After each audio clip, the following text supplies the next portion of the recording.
अस्सलाम वालेकुम व्यूअर्स, क्या हाल चाल है आप सबका। उम्मीद है आप लोग सब खैरियत से होंगे और आप लोगों के बर्ड्स भी खैर आफियत से होंगे। व्यूअर्स, आज के हमारे वीडियो का टॉपिक है डेड इन शेल की रीज़न्स। मैं आपके साथ 15 ऐसे रीज़न्स शेयर करूंगा जिसकी वजह से डेड इन शेल होता है, और साथ ही साथ हम इस वीडियो में सलूशन जो है वो भी शेयर करेंगे।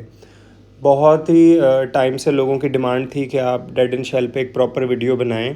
इसके अंदर जो कुछ पॉइंट्स हैं वो तो ऑलरेडी मैं बाकी वीडियोस में ब्रीडिंग टिप्स में मैं शेयर कर चुका हूँ, लेकिन एक स्पेसिफिकली या एक्सक्लूसिवली ऐसी वीडियो नहीं थी जो सिर्फ डेड इन शेल के बारे में हो।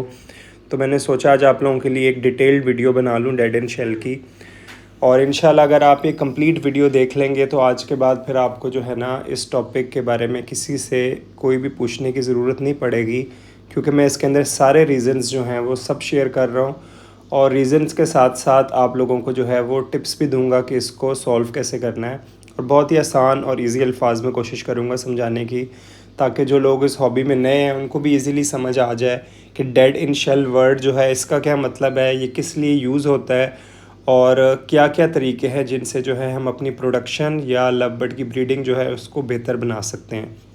तो व्यूवर्स, वीडियो स्टार्ट करने से पहले मैं आप लोगों को जो पहली दफ़ा मेरी वीडियो देख रहे हैं उनको मैं वेलकम कर देता हूँ। Welcome to my channel bird zone by Aamir Khattak. और जिन्होंने अभी तक चैनल सब्सक्राइब नहीं किया वो जल्दी से चैनल को सब्सक्राइब कर दें और बेल आइकन को ज़रूर प्रेस कर लें, ताकि मैं जब भी कोई न्यू वीडियो अपलोड करूँ आपको फ़ौरन से उसकी नोटिफिकेशन आ जाए। चलें जी व्यूवर्स, वीडियो को स्टार्ट करते हैं। वीडियो आपने लाजमी एंड तक देखनी है ताकि आप लोगों को हर पॉइंट जो है वो क्लियरली समझ आ जाए। हमारा जो फर्स्ट पॉइंट है, सबसे पहले मैं थोड़ा ज़रा आपको बैकग्राउंड दे दूं ताकि जो लोग बिल्कुल इस हॉबी में न्यू हैं उनको समझ आ जाए डेड इन शेल का मतलब क्या है। शेल का मतलब अंडे का छिलका, डेड का मतलब मर जाना। तो डेड इन शेल का मतलब कि अंडे के अंदर बच्चा बना तो है लेकिन वो अंडे के अंदर ही मर गया है, वो बाहर निकल ही नहीं पाया। ठीक है, तो एक तो मसला ये होता है कि बर्ड्स ब्रीड ही नहीं कर रहे या हमारा पेयर इनफर्टाइल है। एक होता है कि पेयर्स ब्रीड भी कर जाए, अंडा फर्टाइल भी हो जाए, लेकिन अंडा जो है वो हैच नहीं हो पा रहा। ठीक है, बच्चा बाहर नहीं निकल रहा, अंडे के अंदर ही बच्चा मर गया है। आप लोग वेट करते रहते हैं, या जब आप अंडा खोलते हैं तो अंदर जो है बच्चा मरा हुआ होता है। तो ख़ास तौर पे नया बंदा बड़ा परेशान हो जाता है कि ये क्या हुआ, बच्चा बना भी लेकिन मर गया, क्यों नहीं निकला। तो इसको कहते हैं डेड इन शेल, अंडे के अंदर ही बच्चे का मर जाना। अब अंदर ही क्यों मर जाता है, इसकी क्या रीज़न्स हैं, वो मैं 15 जो रीज़न्स है वो आपके साथ आज शेयर करूंगा, और उनका आप लोगों को सलूशन यानी कि हल भी बताऊंगा कि आप ये कर लें तो इंशाल्लाह आपका ये मसला जो है वो सॉल्व हो जाएगा। तो व्यूवर, सबसे पहला रीज़न जो डेड इन शेल का है वो है मेल न्यूट्रिशन। मेल न्यूट्रिशन का मतलब कि आपके जो लव बर्ड्स हैं उनको आप लोगों ने सिर्फ जो है वो सीड मिक्स पे लगाया हुआ है, यानी कि आप सिर्फ उनको दाने देते हैं, इसके अलावा आप उनको कुछ भी नहीं खिलाते। तो जो भी मेरी वीडियो देख रहे हैं, अगर आपने लव बर्ड्स या इवन के कोई भी तोते रखे हुए हैं, चाहे वो ऑस्ट्रेलियन हो, कॉकटेल हो, रिंगनेक हो, अगर आपने ये सोच के रखे हुए हैं कि मैं सिर्फ अपने तोतों को दाना खिला रहा हूँ, दाने में बेशक आप मिक्स भी खिला रहे हैं, कंगनी बाजरा हर चीज़, लेकिन अगर आप एक्सपेक्ट कर रहे हैं कि आपका बर्ड जो है वो ब्रीड करे, अच्छे बच्चे निकाले, तो ऐसा नहीं है। ठीक है, तो खाली अगर आपने अपने बर्ड्स को सीड मिक्स पे रखा है, यानी कि सिर्फ दानों पे रखा है, तो भी ये मसला आ सकता है। तो अब इस मसले को कैसे सॉल्व करना है, इसका हल है कि आपने जो है अपने बर्ड्स को मल्टी वाइटामिन्स देने हैं, आपने अपने बर्ड्स को अच्छी सॉफ्ट फूड देनी है। सॉफ्ट फूड के अंदर क्या क्या डालना है उस पर बहुत दफ़ा वीडियो बन चुकी है। आपने उसके अंदर सब्जियां डालनी है, आपने उसके अंदर अंडा डालना है, आपने उसके अंदर ब्रेड डालनी है, आपने उसके अंदर जो मेरा एडवांस हर्बल फार्मूला है वो यूज़ करना है, ताकि आपके बर्ड को प्रॉपर मल्टीविटामिन्स मिलें। अगर मल्टीविटामिन्स की कमी होगी तो अंडे के अंदर जो बच्चा बनता है, जिसके लिए वर्ड यूज़ होता है एम्ब्रॉय, वो जो है वो वीक होगा। अंडे के अंदर बच्चा जो बनेगा वो कमज़ोर होगा। जब बच्चा कमज़ोर होगा तो जब उसका टाइम आएगा अंडे से निकलने का या अंदर डेवलप होने का, तो उससे पहले ही जो है वो मर जाएगा। तो इस चीज़ का आपने लाजमी ख्याल रखना है कि आपने अपने बर्ड्स को जो डाइट है ना वो बड़ी अच्छी और बैलेंस्ड देनी है। आपके बर्ड्स को मल्टी वाइटामिन्स, कैल्शियम, प्रोटीन, हर चीज़ जो है ना वो मिलनी चाहिए, तब ही जो है आपका डेड एंड शेल का मसला नहीं होगा। तो ये पहला पॉइंट हो गया। दूसरा पॉइंट जो कि अक्सर हमारे लोग बस यही डिस्कस करते हैं कि अगर डेड एंड शेल हो गया तो ह्यूमिडिटी की वजह से हुआ है, ये वन ऑफ द 15 पॉइंट्स है। मतलब कि जितने मैं पॉइंट्स बता रहा हूँ उनमें एक है। ये ज़रूरी है, लेकिन इसका ये मतलब ही नहीं कि सिर्फ ह्यूमिडिटी सही कर लें तो आपका ये मसला ख़त्म हो जाएगा। तो आपको सारे पॉइंट्स जो हैं वो डिटेल्ड में लिखने सुनने हैं, बल्कि कहीं पे नोट डाउन भी कर लें ताकि आपको ये चीज़ें जो हैं वो याद रहें। तो सेकंड पॉइंट जो है वो है ह्यूमिडिटी। ह्यूमिडिटी जो बेस्ट है वो है 50 to 60%। और इसका तरीका क्या है, हमें पता कैसे चलेगी? आपने जो है अपने रूम में डिजिटल थर्मामीटर आपको किसी भी दुकान से तोतों की दुकान से मिल जाता है। उस पर आप लोगों को जो है वो कमरे में पता चलता है कि क्या टेम्परेचर और कितनी ह्यूमिडिटी है। ह्यूमिडिटी जो है वो परसेंटेज में आ रही होती है। तो 50 to 60% ह्यूमिडिटी होनी चाहिए। अगर 40 से नीचे हो रही है तो इसका मतलब मसला है, और अगर 70 से ऊपर जा रही है तो भी मसला है। तो उससे मसला क्या होगा? उससे मसला ये होगा कि बच्चा जो है वो आपका नहीं हैच हो पाएगा। ठीक है। अच्छा, ह्यूमिडिटी का एक और तरीका भी है, हमें उससे भी पता चल सकता है कि हमारे रूम की ह्यूमिडिटी क्या है। वो बाकायदा मैंने जो है ना अंडों की 3 तस्वीरें रखी हुई हैं। एक नॉर्मल, अगर रूम में नॉर्मल ह्यूमिडिटी है तो अंडे की क्या मतलब जब आप अंडों की कैंडलिंग करेंगे, अंडों की कैंडलिंग किस तरह करनी है उस पर एक ऑलरेडी वीडियो बन चुकी है। मैं इसी वीडियो के डिस्क्रिप्शन में उसका भी लिंक दे दूँगा। किसी को अगर नहीं पता अंडों की कैंडलिंग क्या होती है, वो वहाँ से वीडियो देख सकता है। तो अंडों की कैंडलिंग जब आप करेंगे तो 3 तरह की मैंने तस्वीरें जो हैं इस वीडियो के एंड पे आप लोगों के लिए रखी हुई हैं। उसको भी मैं समझाऊंगा, इसलिए मैं कह रहा हूँ वीडियो पूरी देखिएगा। तो नॉर्मल ह्यूमिडिटी जो मैंने आपको 50 to 60% बताई है, उसमें क्या अंडे की तस्वीर होती है वो मैंने रखी हुई है। अगर 40 से कम होती है तो क्या अंडे की शक्ल नज़र आएगी, और अगर 70 से ज़्यादा है तो क्या नज़र आएगी, तो वो हम वीडियो के एंड पे देखेंगे। अभी सिर्फ आप इस पॉइंट को समझ लें कि ह्यूमिडिटी भी जो है वो सही होनी चाहिए। अब 2 ही मसले हो सकते हैं, या ह्यूमिडिटी आपके शेड में कम हो सकती है, या आपके शेड में ह्यूमिडिटी जो है वो ज़्यादा हो सकती है। तो अगर तो ह्यूमिडिटी कम होगी तो क्या करना है? एक तो जो इसका हल है वो है कि आप ह्यूमिडिफायर लगा लें। ह्यूमिडिफायर भी आपको तोतों की दुकान से इजीली मिल जाएंगे। आपने उसमें पानी डालना है और बिजली के स्विच में लगाना है, तो उसमें से नमी सी जो है भाप सी निकलेगी आपके पूरे कमरे में, तो आपके कमरे की ह्यूमिडिटी जो है वो बढ़ जाएगी। और अक्सर सर्दियों में यही मसला आता है, ख़ास तौर पे हमारे पंजाब रीजन में, कि हवा में जो नमी का तनासुब है ना वो बहुत कम हो जाता है। मतलब आपको ड्राइनेस फील होती है। इवन के इंसानों को भी, आप लोगों के होंठ जो है वो खुश्क हो जाते हैं, पैर जो है उनमें क्रैक्स आ जाते हैं। तो आपको समझ आ जाती है कि यार आजकल ह्यूमिडिटी बड़ी कम है। तो आपको अपने शेड में भी ये मसला नज़र आएगा। तो एक तो इसका हल है कि आप ह्यूमिडिफायर लगा लें। जो लोग ये नहीं अफोर्ड कर सकते उनको मैं एक देसी टोटका बता देता हूँ। आपने रोज़ सुबह उठ के अपने शेड में जो है नीचे फ़र्श पे पानी गिरा देना है। ठीक है। इसके 2 फ़ायदे हैं, एक तो अपने शेड को धो लिया करें तो आपके शेड पे जो पर वगैरह ये गंदगी है वो साफ़ हो जाएगी। क्योंकि झाड़ू मारना जो है वो मैं नहीं इनकरेज करता, उससे जो है डस्ट उड़ती है जो कि बर्ड्स के लिए मसला है, उनको सांस का ब्रीथिंग इशू हो जाता है। बेहतर यही है आप पाइप से जो है ना अपने शेड को डेली धोया करें। तो जब आप डेली धोएंगे, अपने शेड को गीला करेंगे नीचे, और पानी जो है ना वो खड़े रहने दिया करें। शेड को अच्छी तरह धो के नीचे पानी खड़े रहने दिया करें, उससे भी आपकी ह्यूमिडिटी का मसला जो है वो बेहतर हो जाएगा। अगर आपके शेड में ह्यूमिडिटी ज़्यादा है, जैसा कि बरसात में मसला आता है और कई लोग जो है वो बॉक्सेस लगा भी देते हैं, अभी सीज़न नहीं प्रॉपर स्टार्ट हुआ होता, तो फिर इसका एक हल है, आप एग्जॉस्ट फ़ैन लगा दें, खिड़कियां खोल दें, प्रॉपर वेंटिलेशन हो। या अगर फिर भी मसला नहीं होता तो फिर आप एसी लगा सकते हैं। गर्मियों में जब आप एसी लगाते हैं तब ह्यूमिडिटी आपकी जो है ना वो कम हो जाती है, ख़ास तौर पे बरसात के सीज़न में। थर्ड जो पॉइंट है डेड इन शेल का, जो कि मेरे मुताबिक बहुत इम्पॉर्टेंट है, वो है इन ब्रीडिंग। ठीक है। इन ब्रीडिंग क्या मतलब? इन ब्रीडिंग वर्ड क्या है? इन ब्रीडिंग का मतलब कि आप आपस में बहन भाइयों को, या अगर किसी पेयर ने बच्चे निकाले हैं तो उन्हीं को आप माँ बाप के साथ, यानी कि सिबलिंग्स को आपस में या सिबलिंग्स को पेरेंट्स के साथ आप ब्रीड करवा रहे हैं। जैसे कई लोगों का पेयर होता है, वो बच्चे निकालता है, फीमेल मर जाती है, तो अब वो कहता है यार बाहर से क्या लानी है, यही बच्चों वाली फीमेल है, ये मेल के साथ अटैच कर दो। या कई लोगों ने एक ही पेयर रखा होता है, वो पेयर ब्रीड कर रहा होता है, जब बच्चे निकलते हैं तो वो मेल फीमेल निकलती हैं, तो वो कहता है इनका पेयर आपस में बना देता हूँ। तो इसको कहते हैं कि रिलेटेड बर्ड्स, मतलब आपस में एक ही माँ बाप से हैं, या ब्लड जो है इनका वो एक ही जो है ना वो नस्ल चलती आ रही है, सेम लाइन के बर्ड्स हैं। तो ये आपने नहीं करना। अगर आप ये करेंगे तो भी डेड इन शेल का मसला होगा। ठीक है। जिस तरह इंसानों में कज़न मैरिज और इस चीज़ को डिस्करेज किया जाता है, सेम जो है वो बर्ड्स में भी ये चीज़ है। तो कोशिश करें डिफरेंट जो है वो लाइन का या अनरिलेटेड बर्ड्स जो है उनकी पेयरिंग किया करें। ठीक है। ये हमारा तीसरा पॉइंट था। चौथा पॉइंट जो है वो है कि कैंडलिंग आप गलत तरीके से कर रहे हैं। ठीक है। कैंडलिंग अगर आप गंदे हाथों से कर रहे हैं, आपके हाथ जो है वो प्रॉपरली सैनिटाइज्ड नहीं है, या आपने इसी तरह केजेस वगैरह साफ़ की, बर्ड्स को दाना पानी डाला, फिर उन्हीं गंदे हाथों से जो है वो आपने कैंडलिंग शुरू कर दी, तो भी ये मसला आ सकता है, क्योंकि हमारा जो एक ये लव बर्ड का क्या किसी भी बर्ड का एक अंडा होता है, उस पे छोटे छोटे छोटे छोटे सुराख होते हैं, मोर देन 70,000 जो है ना पोर्स होते हैं।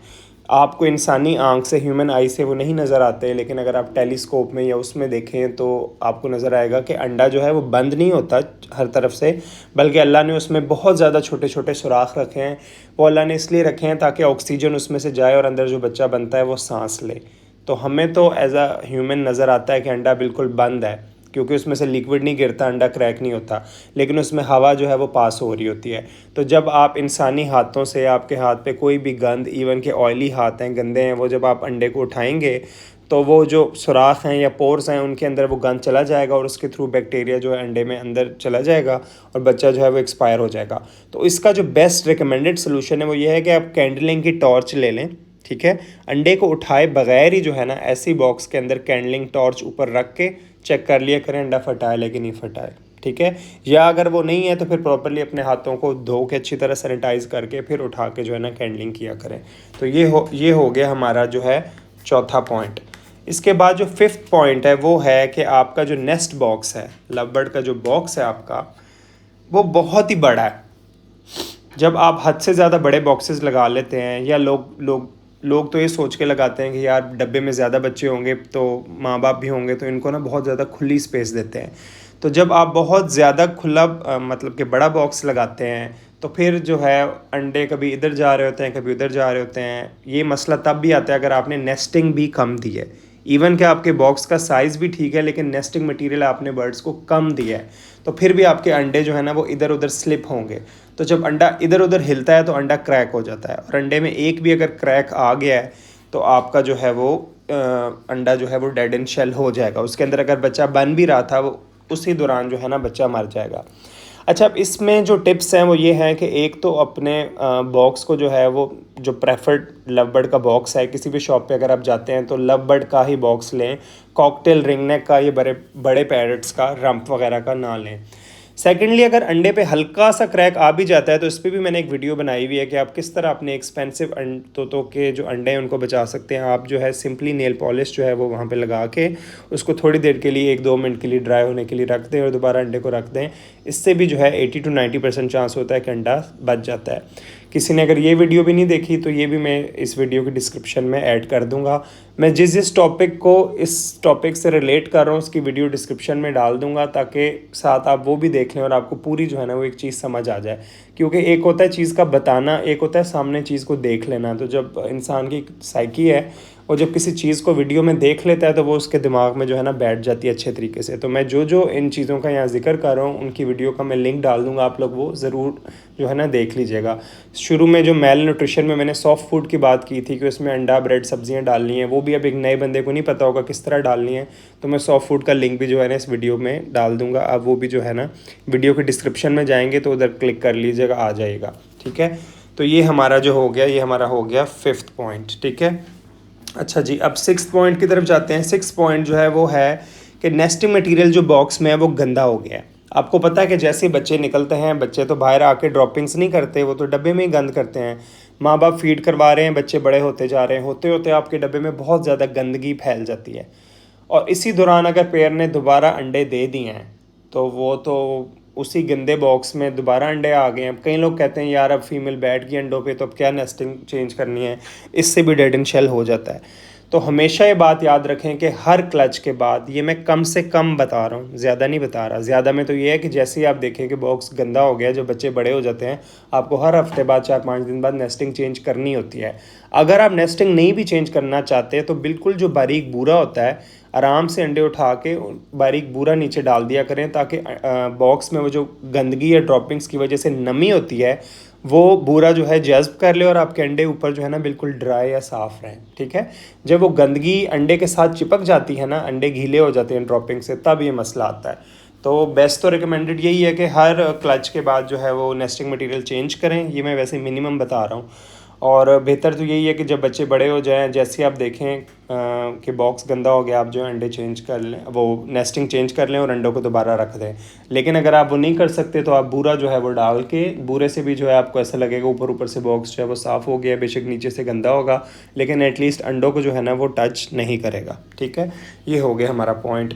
अगला पॉइंट जो है वो है ओवरडोज ऑफ कैल्शियम। आपने अपने बर्ड्स को इतनी ज़्यादा कैल्शियम दे दी है कि अब जो अंडे का बाहर वाला छिलका है, शेल जिसको कहते हैं, वो बहुत सख्त या मोटा हो गया है। बच्चा अंदर हेल्दी है, ठीक है, लेकिन बच्चे में उतनी ताकत तो नहीं है ना जो एक इंसान में या बड़े जानवर में होती है। उसने तो पहली दफ़ा इस दुनिया में बाहर आना है, पहली दफ़ा सांस लेनी है। ठीक है, और आपको पता है जब बच्चा अंडे में से निकलता है तो एकदम ये 1 या 2 मिनट में नहीं लगता, 24 to 48 आवर्स लग जाते हैं बच्चे को आहिस्ता आहिस्ता आहिस्ता आहिस्ता अंदर से जो है ना वो क्रैक करता है अंडे को और फिर निकलता है।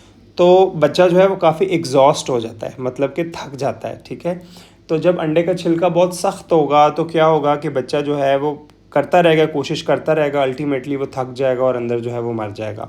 तो ओवरडोज ऑफ कैल्शियम का मतलब कि आप बहुत ज़्यादा कैल्शियम दे रहे हैं। आप अगर किसी लिक्विड फॉर्म में कैल्शियम दे रहे हैं अपने बर्ड्स को तो आप उसकी पैकेजिंग या किसी सीनियर से मशवरा कर लें कि क्या रिकमेंडेड है।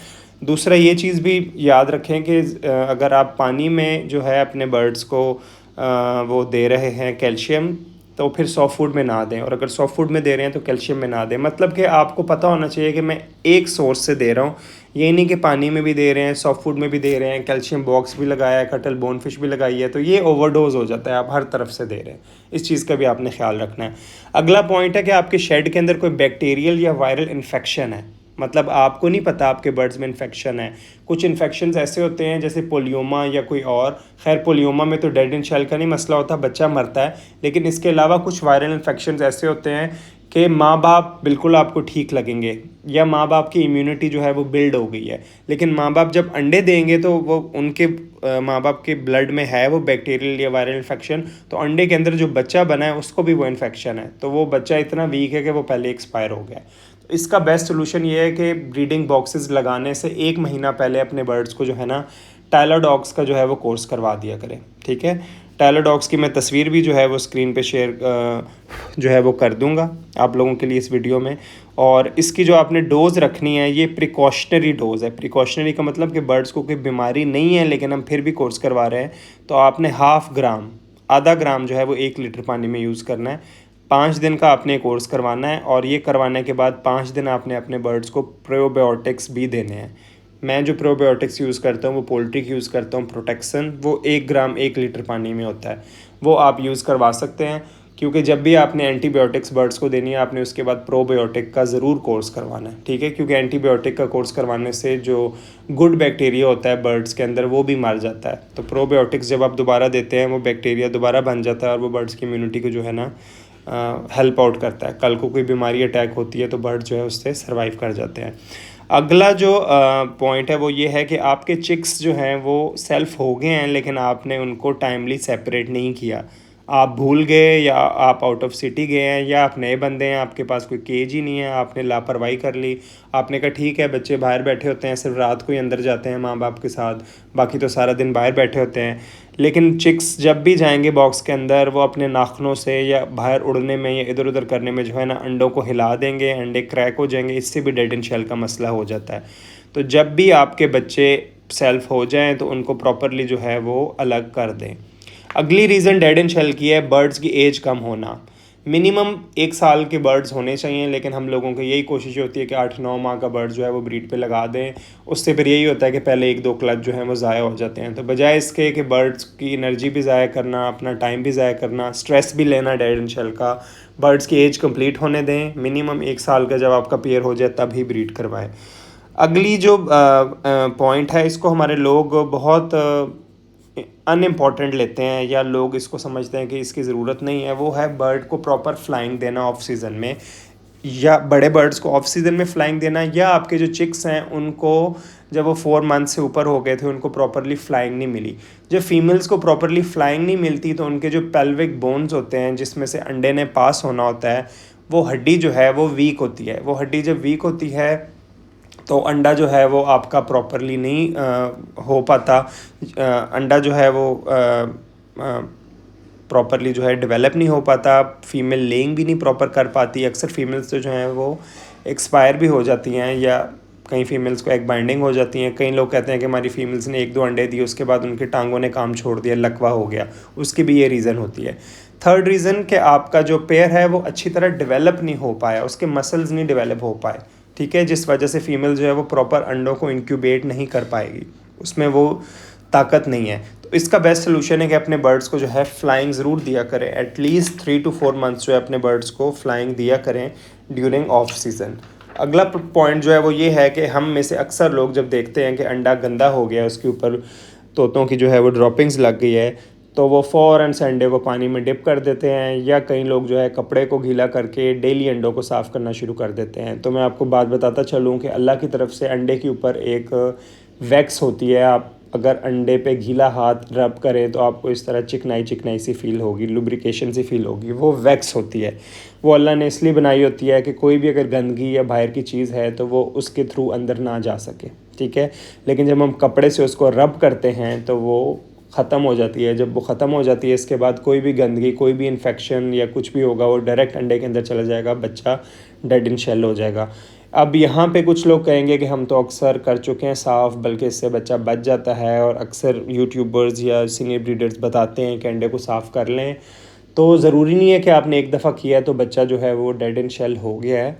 अगर आप बार बार ये करते हैं, या कई केसेस में एक दफ़ा करने से भी मसला हो जाता है, तो बजाय इसके कि आपके साथ ये ज़रूर मसला हो तभी आप इसको छोड़ें, आप जो है अपनी नेस्टिंग मटेरियल या बॉक्स को जो है वो क्लीन रखें, ताकि आपको जो है ये साफ़ करने की ज़रूरत ही ना पड़े। अंडे तभी गंदे होते हैं या बॉक्स में पुराने बच्चे हैं जो अंडों को गंदा कर रहे हैं, या माँ बाप जो हैं वो बच्चों को फीड करवा करवा के जो है ना बॉक्स इतना गंदा कर दिया कि आपने ना नेस्टिंग चेंज की, ना बूरा वहाँ पे डाला, तो वो बड़ी एक गंदगी सी बन जाती है। कई बॉक्सेस में तो जो है वो सर्दियों में जब वहाँ पे धूप प्रॉपर नहीं लगती तो फंगस भी जो है ना वो बन जाती है।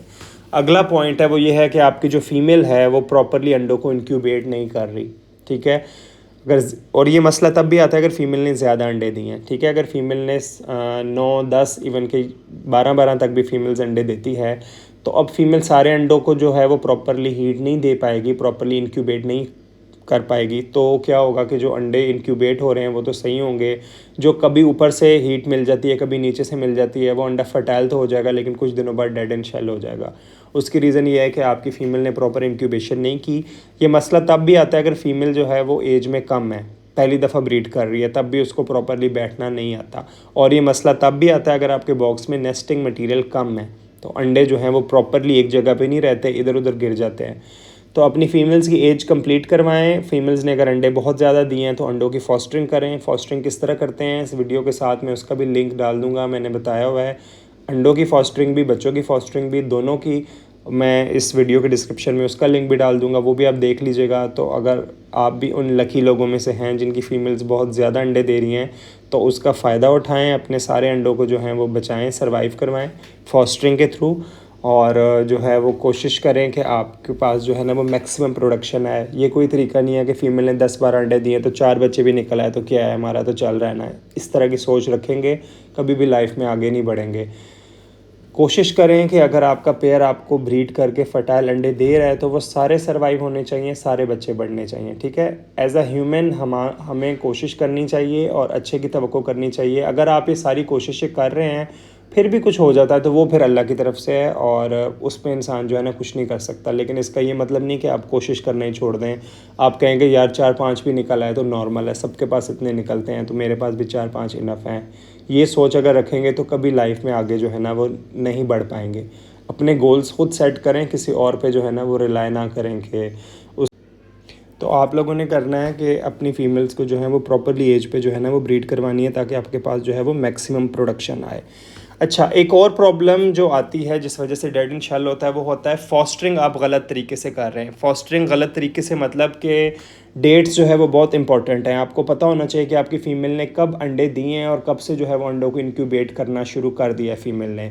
तो अगर आपकी फ़ीमेल ने अंडे इंक्यूबेट करना शुरू कर दिए हैं और आप तब अंडे को मतलब कि अंडे के अंदर जो है वो वेन्स बन गई हैं ब्लड की, फर्टाइल हो गया अंडा, आप तब उसको उठा के अगर किसी और फीमेल के नीचे रखते हैं जिसने अभी पहला अंडा दिया है तो वो तो अभी इंक्यूबेट ही नहीं कर रही, वो तो अंडे पे बैठेगी नहीं, तो वो आपका अंडा जो है ना डेड इन शेल हो जाएगा। तो ये जो टाइमिंग्स या डेट्स हैं ये बहुत ज़रूरी हैं।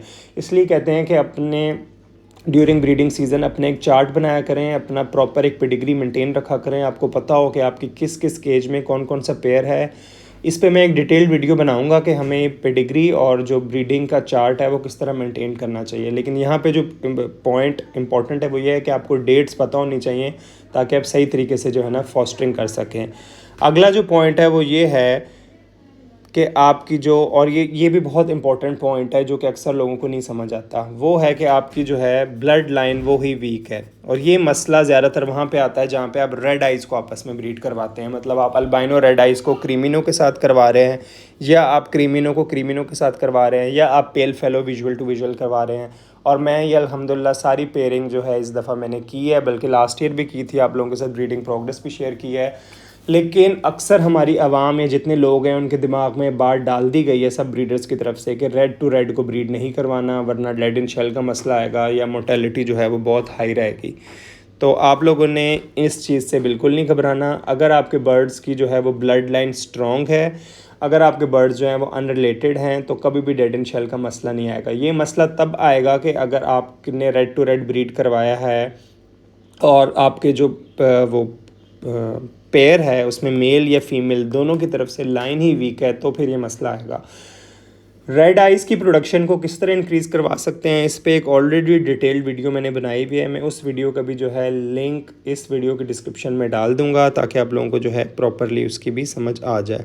अब आ जाते हैं व्यूवर्स, ये जो आपके सामने तस्वीर शो हो रही है इसकी तरफ, जो कि मैंने वीडियो के स्टार्ट में कहा भी था कि मैं आप लोगों को समझाऊँगा कि ह्यूमिडिटी जो है वो अगर सही हो, सही का मतलब 50 to 60% हो, तो अंडा कैसे नज़र आएगा। जो दरमियान में आपको तस्वीर नज़र आ रही है करेक्ट वाली, ये अगर ह्यूमिडिटी 50 to 60 है और आप अपने अंडे को जो है लाइट के नीचे रखेंगे, तो ये जो डार्क वाली ग्रे जगह है इसका मतलब बच्चा बना हुआ है। बच्चा जो है वो इतना नीचे रहेगा, और ऊपर ये जो वाइट जगह है इसको एयर स्पेस कहते हैं, मतलब कि यहाँ पे हवा जमा है। तो अगर इतनी हवा होगी तो इसका मतलब बच्चा ठीक है, आपके शेड में ह्यूमिडिटी जो है ठीक है। और जो दाएं तरफ तस्वीर है जिस पे लिखा हुआ है लो राइट साइड पे, उसका मतलब है कि आपके शेड में 40% से कम ह्यूमिडिटी है। तो आप देख रहे हैं कि बच्चा जो है वो नीचे की तरफ सिकुड़ गया है, जो डार्क साइड है स्क्वीज़ हो गया है, और ऊपर जो एयर है वो ज़्यादा है। इस तरह के चांसेस में अक्सर बच्चा जो है वो एक्सपायर हो जाता है। और अक्सर डेड इन शेल के अंडे अगर आप खोलें उनको, तो बच्चा नीचे करके जो है वो इस तरह ड्राई हुआ होता है। ये तब होता है जब आपके शेड में ह्यूमिडिटी जो है ना वो कम होती है। और सबसे लेफ़्ट साइड पे देखें, आपका जो नीचे वाला पोर्शन है वो बहुत ज़्यादा है और ऊपर थोड़ी सी हवा है। तो इसका मतलब है कि आपकी जो शेड में ह्यूमिडिटी वो ज़्यादा है। और इस तरह के अंडे अक्सर जब हैच होते हैं तो आपके बच्चे जो है ना वो फूले फूले से स्वेल्ड होते हैं। और राइट साइड वाले, सबसे राइट साइड पे लो वाले भी अगर अंडे हैच हो जाएं, वो बच्चा बहुत ड्राई और कमज़ोर सा वीक सा होता है। ठीक है, तो इस तस्वीर से आप लोगों को जो है फ़ायदा हो गया है। अंडे से भी आप लोगों को आइडिया हो जाएगा कि आपके शेड में जो है वो ह्यूमिडिटी वो किस तरह की है। अच्छा जी व्यूअर, अब जो आप तस्वीर देख रहे हैं ये एक अंडे की तस्वीर है। जैसा कि मैंने वीडियो के स्टार्ट में बताया कि मैं एंड पे आपको थोड़ा सा जो है ना अंडे की भी ब्रीफिंग दे दूँगा ताकि आपको जो है ना ओवरऑल समझ आ जाए। तो ये देखें, अंडे की जो बिल्कुल बाहर वाली लेयर है इसको हम कहते हैं शेल। जितनी मैंने वीडियो के अंदर वर्डिंग यूज़ किया कि अंडे का शेल हार्ड होता है ज़्यादा कैल्शियम देने से, वो ये है। और आप देख रहे हैं कि जो बाहर वाली लेयर है इसके साथ अंदर जो दो लाइनें हैं इसको हम कहते हैं inner and outer shell membranes. यानी कि ये अल्लाह की तरफ से अंडे की जो है ना ये प्रोटेक्शन है, जिससे ये फ़ायदा होता है कि अंडे के अंदर बाहर से कोई बैक्टीरिया जो है ना वो नहीं एंटर हो पाता। तो ये अल्लाह की तरफ से है, एक इनर है और एक आउटर है। और ये जो है ना ये प्रोटीन से जो है वो बना होता है। इसलिए अपने बर्ड्स को डाइट में प्रोटीन ज़रूर दिया करें, तभी उनके अंडे के अंदर जो इनर एंड आउटर शेल मेम्ब्रेस है ना वो स्ट्रॉन्ग होगा और आपके बर्ड्स के अंडों के अंदर जो है ना बैक्टीरिया ईज़िली एंटर नहीं होगा। इसलिए मेरा जो एडवांस हर्बल फार्मूला है वो बहुत ज़रूरी है आप लोगों के लिए सॉफ्ट फूड में यूज़ करना, क्योंकि इसमें जो प्रोटीन की परसेंटेज है ना वो मोर देन 40 to 45 है। और मार्केट में जितने भी आपको बाकी पाउडर या चीज़ें मिल रही हैं उसमें किसी में भी जो है ना इतनी प्रोटीन की सोर्स नहीं है। तो वो ज़रूर अपने सॉफ्ट फूड में जो है ना यूज़ करें।